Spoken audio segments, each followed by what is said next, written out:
joining us. I'm Bradley Foster, Executive Vice President here at Cult. I'll be your host and moderator for Earn Your Customers Rave, the 5 decisions of beloved and prosperous companies. Our guest today is going to be Jeanne Bliss, author of I Love You More Than My Dog and Chief Customer Officer 2.0, How to Build Your Customer-Driven Growth Engine. And of course, she's going to be one of the 2017 Gathering keynote speakers, Jeanne Bliss. How you doing, Jeanne? Hey, I'm so great. Thanks for having me. I'm excited to be with everybody today. No, you know what? Thanks for joining us. I'm actually really excited. The turnout has been stellar. So just before we jump in here, I want to take care of a couple of house cleaning things. One, everybody's line's been muted, so everyone's in listen-only mode. But please feel free, shoot questions over at any time. We'll get to them. We're going to try and wrap out 45 or 50 minutes and save ample time for us to get to questions, but just send them through as they're coming up for you guys. Just on that note, can someone send a quick note through the question box to just let me know that audio and video is coming through okay? Perfect. Thanks, guys. Cool. And so just a couple more little things here. Obviously, we're going to be recording this, and so there'll be a direct link provided to all of the attendees. Normally by the end of the day today, but give us one business day just in case. And then last but not least, as we mentioned in the initial invite, one attendee today, randomly selected, will be awarded a full access or all access pass to the Gathering 2017, which is going to take place in Banff in February. We'll notify the winner upon completion of the webinar today by email, and then we'll send an announcement to everybody who attended just as a congratulations. And so without taking up any more time, Jeanne, I know I'm excited to learn more about what you have going on, and so I'm sure everyone else is really eager too. So without any further delays, why don't we get started? I'd like to welcome Jeanne Bliss. Great, thanks, Bradley. So good to be with everyone. I want to start first with defining customer experience from my point of view, and the kind of the grounding of it, that the message of this book and my messaging with clients is, you can think about customer experience as earning the right to grow by improving customers' lives. It's also about embedding your humanity, your humanness, so that you become a part of the story of customers' lives. In B2B or in B2C, if you serve their life, if you support their life, you will be part of the story of the critical moments of their life. And it's about uniting your experience to deliver a one-company experience that customers don't have to navigate your organization chart to receive what they need. And finally, it's about making decisions, about deciding how you will and will not grow. And that's what sets apart what I call the beloved companies from the rest of the organizations. Think about your own life and the decisions you've made. Every day we make hundreds of decisions that mark our place in the universe, where we go to school, who we choose to date, how we decide to deal with adversity, and those who do and do not agree with our point of view, they create the path of our life. They nudge us along to who we are to become. In our businesses, our collective decisions tell another kind of a story to our customers, to our employees, and to the marketplace about who we are and what we value, how we choose to correct something that goes wrong, how steadfast we are in delivering the goods, ensuring quality, and giving our people what they need sends a signal to customers about how much we think about their life on the other end of the decision. And that's what shows up on the internet. As you know, in B2B and in B2C, customers aren't afraid to talk about the companies they love, but you need to earn the right to that story. And what we know now is that story that we tell through our advertising and marketing, customers will take into consideration about 20%, a little over 20% of the time, but nearly 80% of people's buying decision in both B2B and B2C is sparked by talking to colleagues, friends, and going on the internet to hear from complete strangers 3 things about what you delivered. And it's not only about the what, it's about the how. How do you do business? And it's Did you do what you said you were going to do? Did you improve my life? Was my business better? Was my experience better? Was my day better because you interacted with me? And how did I feel? And so think about that as you read social media feedback. It's frequently around these three things. The beloved companies for me decide around 5 behavioral traits. And this is really the difference, again, between an everyday company and a beloved company, is that they show up as humans, as people we'd want to interact with in our daily lives. They decide to believe. They believe that customers can be trusted and that employees are able to deliver value, and they enable that delivery. They decide with clarity of purpose. They unite people's worlds, their jobs, from delivering and executing on tasks to delivering an experience that creates a memory that pulls customers back to them. They decide to be real. They shed the corporate packaging and put a little bit of their humanity in every interaction they have, even in B2B, and we found almost more importantly in B2B. They decide to be there. That's operational reliability, and if you aren't consistently reliable, no matter what part of your organization, then you won't earn the right to that story. And they decide to say sorry. Not the words "I'm sorry," but putting the customer back together again when they make mistakes. And because all companies are made up of human beings, there are going to be those times when that happens. You know, this is a growth engine.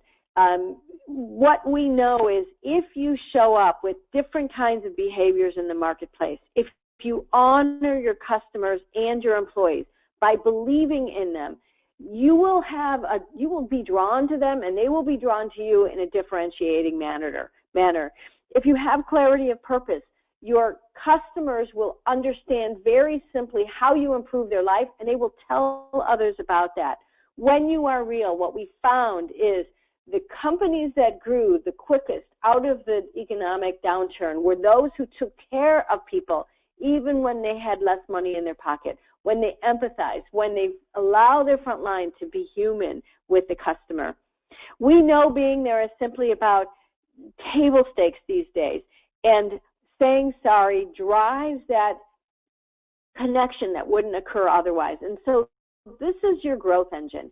And what we know is that if you show up differently, your story that's told in the marketplace will pull customers towards you, and your customers will become the marketing engine for you. In fact, what we know about these beloved companies is they spend less money on advertising because their customers are spreading the word. So what's your story? What's the story that your customers and employees are telling about you in the marketplace? What we're going to do throughout the course of our time together is hold a mirror to ourselves. I'm going to ask you what I call challenge questions, because I've always learned the most from the best leaders in my life when they've asked more questions than given answers. And we're going to do that across each of these 5 decisions. So let's start with believe.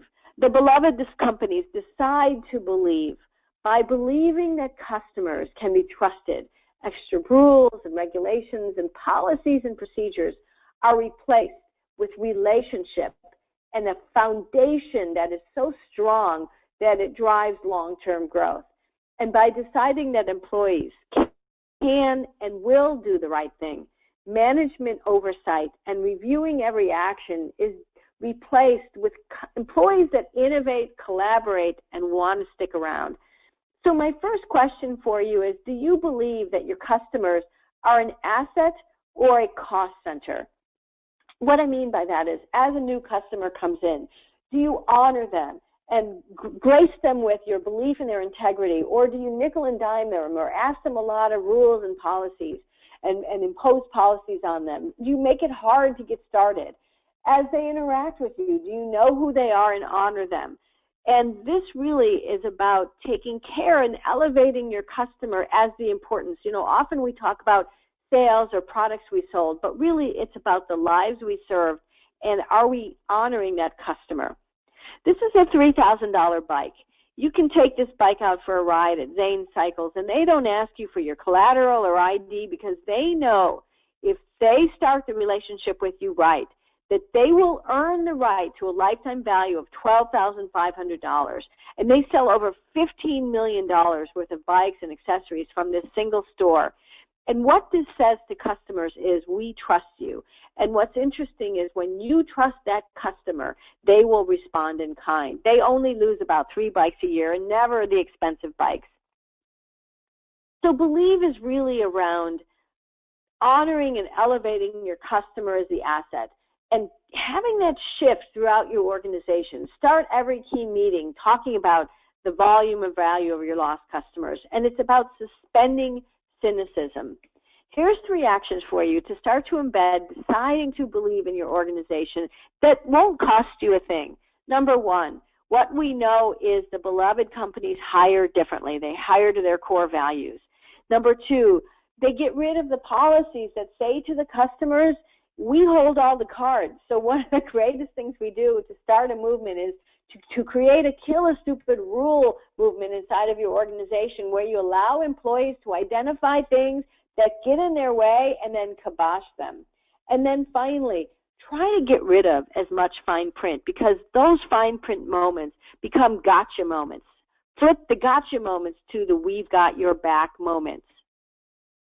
Clarity of purpose is about uniting your organization to, as I mentioned, delivering an experience versus everybody's individual tactics. And this is about uniting the work that we do of the organization. For example, Gerber, the beloved company that takes care of families and parents and children, they actually grow their business by building a model around supporting parenthood. And so this is about going to market differently, about providing knowledge and education before selling tactics. And it changes the tenor of the organization. It changes how you grow the business. So one of my questions here for you is, what are your customer experience bookends? What we know is, if you are clear about what you are and are not about your company to your customer, you will start each engagement with a memory that you want to deliver. And in social media, it is that hello and goodbye that's talked about. Griffin Hospital, that's a hospital healthcare organization, decided to change how they showed up in the marketplace because they had clarity of emotions, meaning when you're on your way to the hospital white-knuckling it because you've got a kid in the back with a broken arm or some kind of issue, you're always worried about where to park your car and what's going to happen. And so they decided to operationalize the feeling of making the customer, the patient, the family calm. And they did this not by sending a memo that said, calm down, everybody, but by operationalizing it. First, they play music in the parking lot so that when you step your foot out of your car, you immediately start to calm. If you can't park your car, they have a valet service. And by doing these things deliberately, by starting with the emotions that they're clear they want to operationalize to, it's become a growth mechanism for them. IKEA, one of the most powerful brands in the marketplace, knows what pushes their yes button, and that drives how they deliver products and services. In fact, they build products by starting with the price tag first, because they intersect your life when you have a little more sweat equity than money in your pocket, because let's face it, they require you to build the furniture. And because they know the price tag of what you can afford, for example, that happens to be called a Lilleberg chair, they thought about students who were in their first home, for example, when they built this and needed a chair for their mom to come sit on when their mom came to visit for the first time.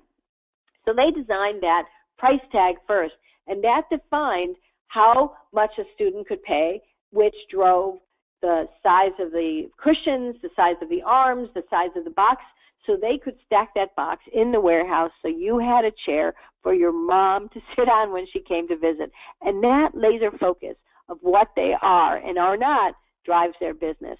So clarity of purpose is about starting with the life, improving the life, and instead of starting with the silos, and uniting the organization to deliver those memories that will pull the customer back to you.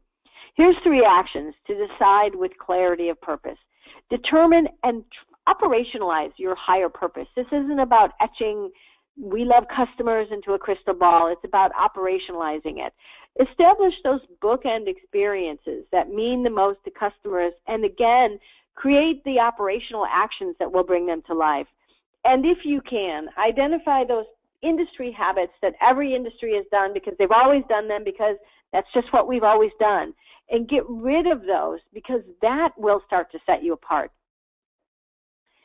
There's a merchant I know in a small Midwestern town that sold children's shoes. He gently steered young moms to the very first pair of shoes that they'd buy for their little ones. And sometimes these moms would open up their pocketbook and not have enough money inside to pay for it. And the merchant would say, get those shoes on your little one's feet. Bring back the rest when you're in town. And like you in your business, because of the way that he took care of these customers, he shoed a generation of children and their children's children. And he became a part of the story of these customers' lives. And when he retired, a line of people 3 blocks long stood to say goodbye to him, that buying shoes would never be the same. That was my dad, Vincenzo Giuseppe Cristando Lombardo, selling Buster Brown shoes in Des Plaines, Illinois. And he's the first one that taught me the importance of being real, of not being afraid to shed our corporate packaging and embedding our humanity, our humanness, the light behind our eyes into how we work with and interact with customers.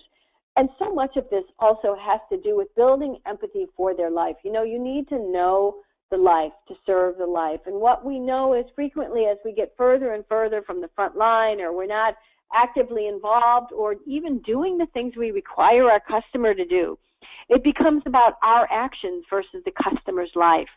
At USAA, they actually bring in their new hires for their training with a letter that the young men and women who join the military would receive to report to duty. In the first 2 or 3 weeks of their training, they have to eat the meals ready to eat for lunch, and they have to wear the flak jacket and the boots so that when the call comes in, the conversation is grounded in the life and serving the life, and the policy comes after that. And that really drives a great part of their retention, is embedding this empathy into their organization.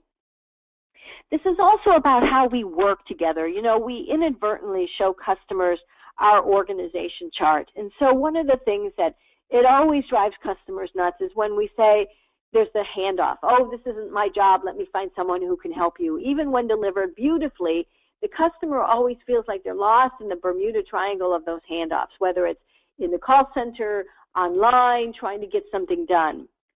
And that's why at the Container Store, one of the most heralded rewards they give out every year is something they call the Gumby Reward. It's one of the, I think it's the reward people look forward to the most. It's for those employees or that employee who really bent over backwards to help each other, so that when a customer walks in that door, you don't know whose job it is, just that everyone's working together.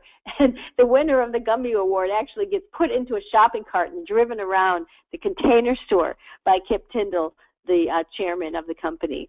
Now, what's interesting here is that only 3% of all employees that apply get hired at the Container Store, because they're that clear about the humans that they want as part of their company. And I guess that means it's hard to find Gumbies in the world.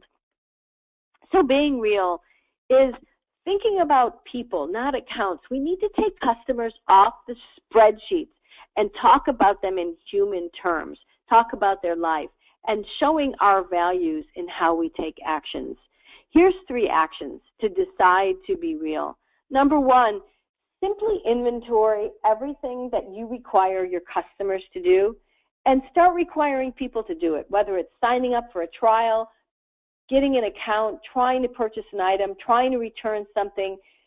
Unless we're doing what our customers are doing, things are so far away that we don't really know the life. Hire memory makers versus functional experts. I grew up at Land's End in the first 10 years of my career, and we used to call this hiring people with light behind their eyes. You can train the function frequently, but that that spirit, that energy is very difficult to find. So find the hire that memory makers and orient your new hires similar to a process USAA does by walking in customer shoes.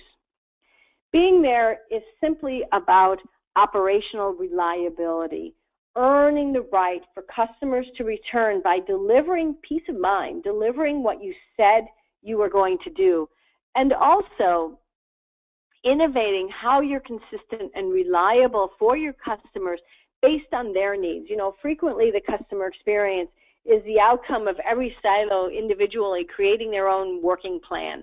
And that becomes what I call the defaulted experience for customers versus the reliable experience for customers. So the first question I've got for you is, do you build a memorable experience based on your customer's life? In fact, Zipcar is a great example of how they came to the marketplace and actually operationalized the notion of renting a car and blew up the industry, if you will, when they came into the market. And that's because they followed college students around and watched and understood what they needed, which was that they may not need a full-day rental, but just an hour here or there. And by doing that, they drove a completely different operating model of delivering reliably to that segment of the market of what they needed. And that's expanded well beyond college students now to grow a base of well over 1 million members as well. Zara is another company that has changed how they deliver reliability by understanding the life of their customer. They know, they're kind of like the IKEA of clothing, if you will. They learned that this initial segment of their customer base, these young women between 18 and 25, if you will, wanted to be part of the movement of fashion but didn't have the money. So they invested instead of investing in advertising, they invested in product speed, and over 300 people who are designing and getting products into the marketplace. And by doing that, they appealed to the needs of these women. They operationalized reliability to what they wanted, which was fast fashion, and they created a complete new segment of retailing. As a result, 85% of their inventory sells at full price, and their customers go into their stores 17 times a year. So reliability is not only about being consistent, but about being consistent where your customers' priorities are. It's about earning the right to grow and delivering a one-company experience. Here's 3 actions to decide to be there for your organization. Redesign and create what I call your marquee experience moments. Where are those places where you want customers to talk about you? And don't boil the ocean. You don't have to do 55 moments at once. Do 1 or 2 to learn how to show up differently in the marketplace. Give your frontline actions they can take without asking. You know, frequently what we know is when things go wrong for customers or have a lack of reliability, we have to ask permission to make exceptions to make it right. When we give the frontline actions, that changes everything.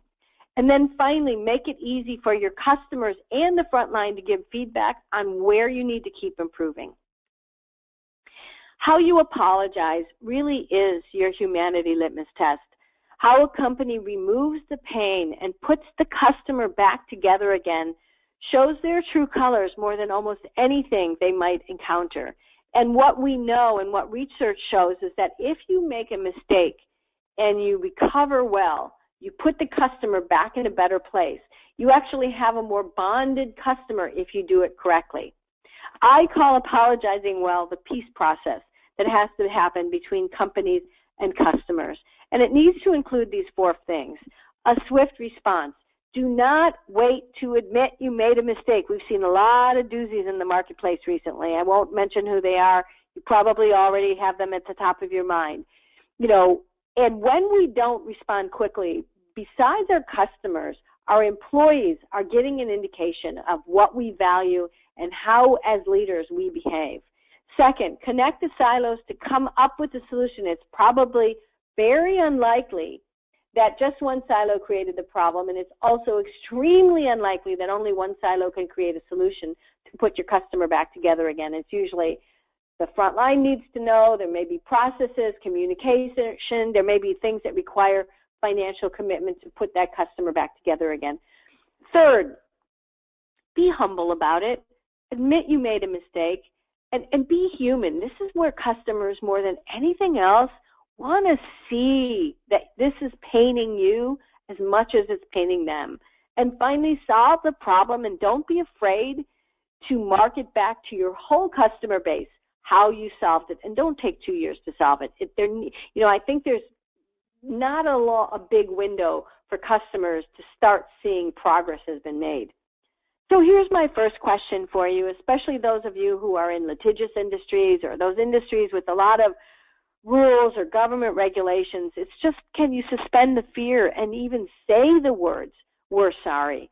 For example, what we know in healthcare is that for a long time, people weren't allowed to say those words. And there's a whole coalition called the Sorry Works Coalition that has been created over the last 15 years to let people do what they want to do naturally, which is to say to family members, to patients, to people in the hallways if something went wrong, "We are so sorry this occurred." And the University of Michigan Health System was one of the early adopters to this. And what we know is when you take actions that are unexpected, you get the results that you deserve. You get unexpected results. And here you can see, excuse me, claims dropped in half, more than in half, and their legal expenses cut in half. Is your humility oven lit? When you make that mistake, can you again graciously put the customer back together again and extend some kind of olive branch to repair that emotional connection as well? One of my favorite stories is a company from Canada called the Nurse Next Door, which takes care of family members in their home when they need it. And like a fast-growing company, as many of yours are, they made mistakes every once in a while, and they contracted with a company called the Acme Humble Pie Company. And so not only did they solve the problem, but they also send this huge pie to their clients, and on the side of the wooden crate it says Humble Pie. Well, they spent $1,500 on pies and saved $100,000 in business. And sometimes it's those human touches that will set you apart. So saying sorry is about accepting accountability and repairing that connection. Here's 3 actions to say sorry and connect back to your customers when you make those very human mistakes. Establish your version of what I call a daily overview meeting. Go over everything that happened to all of your clients the day before and find out where those blips happened and reach out to your customer before they reach out to you. Proactive apology is even more powerful than a reactive one. Create actions that kick in when a failure occurs. You know, we have all kinds of IT recovery systems. Why not customer experience recovery systems? And then finally, like those pies, find 5 very human responses to when you make mistakes. So I'm going to end our prepared comments today with the same question I asked as when I began, which is, are customers telling your story? Are they telling the story that you want to have told in the marketplace? You know, we all know that love is irrational. Customer love is a reward for what some consider irrational business behavior. The beloved companies get a disproportionate piece of the pie because they're not always looking over their shoulder at what every decision will get them. Instead, they start with their customer and their employee's life. So decide, with every new customer you bring in, with every customer who needs something solved in their life, with every issue you solve, with every hello, and with every memory that you create, make a decision about how you want to show up in the marketplace, about who you are, and about what you value. The decision is yours. And here's some information on how you can reach me, and lots of wonderful content for you that I'm happy to provide for you as my gift. And those are my prepared comments for today. Right on. Hey, thanks very much, Jeanne. I think that was amazing. It looks like we're wrapping up just a little bit early here. We've got some questions to go through, but before we get started on that, excuse me, I did just want to make a mention that we do for attendees have a limited time offer of $100 off for the gathering tickets if they're purchased before October 31st. So go ahead and grab a screenshot of what's up there now on Bliss 100. We'll give an all-access pass for a sale price of $9.99. Those tickets are going up in the next. I think they changed November 1st. So go ahead and take advantage of that. And then with regards to next steps, we will notify the winner of the free all-access pass shortly after the webinar today. Let's just get to a couple of quick questions. If you guys on the line want to just shoot a few more through, we'll get to them as we go. So I've got a quick question here from Chris in Phoenix. Jeanne, he says, seems simple and easy. Why don't more businesses adopt this?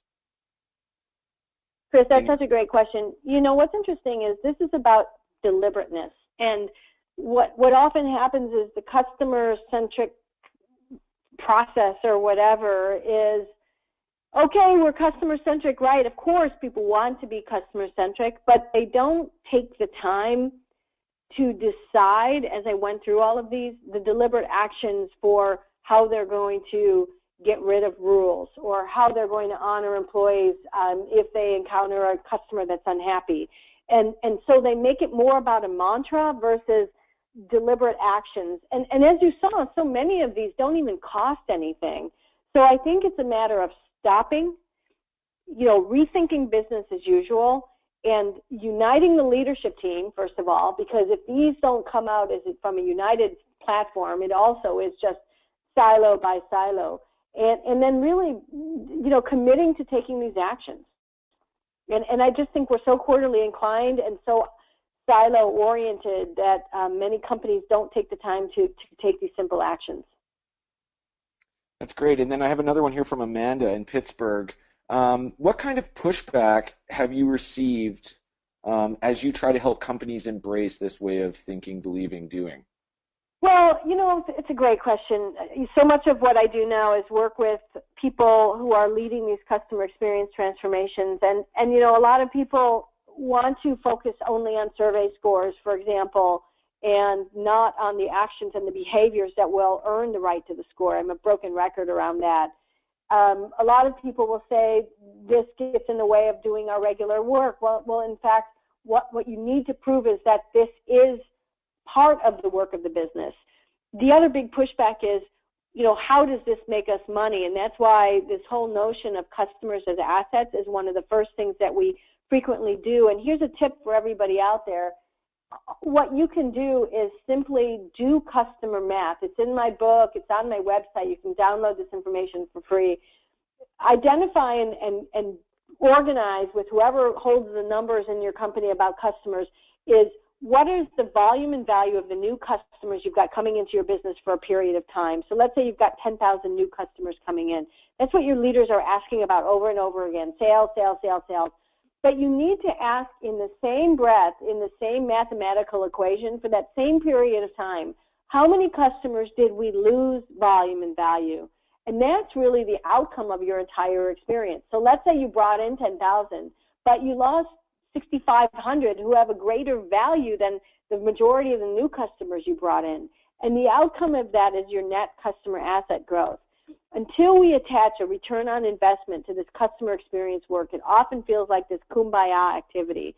So do customer math. Prove to your leaders that it's a growth strategy, and you'll start to get traction on these actions. Excellent. I have another one here, Jeanne, from Dave in Calgary.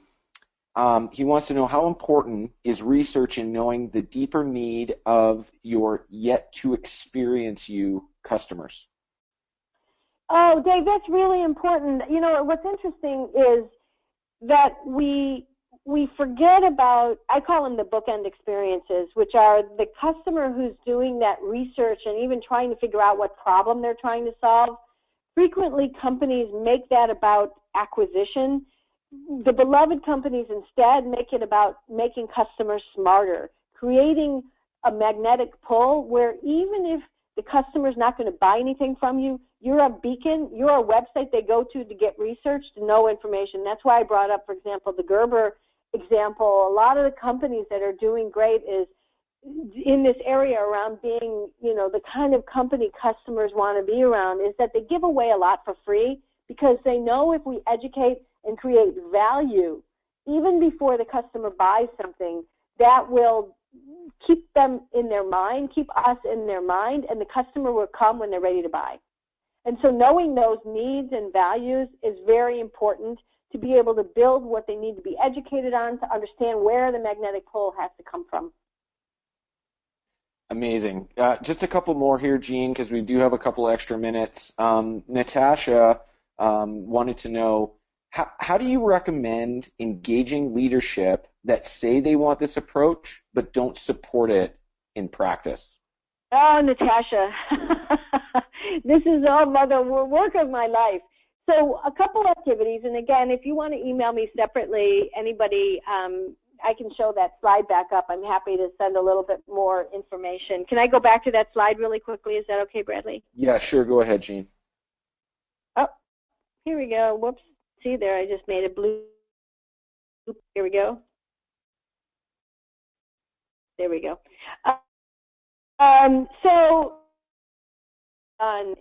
We'll bring this to start defining the work, I think, by the stage of the customer journey so that you can operationalize it and make it operationally relevant. Just this very large boiling the ocean, let's be customer-centric thing. Work off is we'll define the names of the stages, and we'll get some customers involved and say, okay, in our relationship with you, what are you trying to accomplish in each of these stages? And then we'll bring up 3 or 4 customers in front of our leadership team to talk about each stage of the journey and what's working for them and what's not working for them. And then we'll put a little kind of a ribbon underneath each stage of the journey, which is red, you're not reliable at all. Yellow, you're kind of reliable, but I have to arm wrestle you. And green, you're always reliable no matter what, no matter who I talk to. And we give these customers big stickers to go under each stage of the journey and put a dot on how 100% reliable across the whole company they are in delivering value to the customer in that current state. And frequently, because we're silo-driven, right? Everybody's working hard, but they're working hard separately. We're not inadvertently delivering a crazy, discombobulated experience to the customer, but often all the customer's dots will either be to the far left of very unreliable or somewhere in the middle of the red and the yellow. And if you combine that with your customers as assets, how many are you losing or gaining? Suddenly they'll see, oh my gosh, here is the work ahead of us. And we need to get to reliability, if nothing else, especially in a world of social media. I call that the Vulcan mind melt. It starts to unite the leadership team like nothing else. There's much more as well, but those are a couple things you can go do that don't cost you anything. Amazing. So one more, Jeanne. I don't know if we'll actually have time to get through all of it, but I'll let you handle this. And so from Clive in Baltimore, he wants to know in how you recommend someone practically gets started on an initiative like this. You know, Clive, I've written 2 books on it, and so if you go on my website, you can actually download the first chapter of my book called Chief Customer Officer 2.0, and there's an audit of what I call 5 competencies to embed in your organization. And otherwise, please do send me an email, and I can send it to you if you can't grab it. But I over the 30 years of being a chief customer officer and coaching these leaders, I turned it into a 5 competency framework and wrote my first book on it in 2006, and then rewrote it. That just came out in 2015 because the world had changed so much. And that really is my gift to people like you, trying to turn this into a methodology that leaders will pay attention to. So if you can grab that, I think that will be very helpful for you. Awesome. So you know what? I think that's about it for today, guys. If you loved what you heard, I recommend getting registered for the Gathering 2017, which is the celebration of North America's bravest brands in Banff, Canada. We're expecting an amazing show again this year. Along with Jeanne, Guy Kawasaki, both going to be keynotes. Last year's winners were like Airbnb, Vice, Old Navy, Nintendo. We've made some recent announcements of nominees like New York Yankees. If you're interested and you want some more information, feel free to email me directly. It's bradley@cult.ca. The contact information will be included in the follow-up email with the recording, and then we will be notifying the winner of the free all-access pass for one of the attendees on the call today. Jeanne, thank you very much for spending. Oh, you're welcome. It's such a pleasure. It was awesome, and I look forward to seeing you in Banff this year and continuing the conversation. So everyone, looks like we're letting you loose here a little bit early. Enjoy the rest of your day. Feel free to reach out to Jeanne or I directly if you guys have any other questions, and we'll talk to everybody soon. So have a great day. Thanks very much. Thanks, everybody.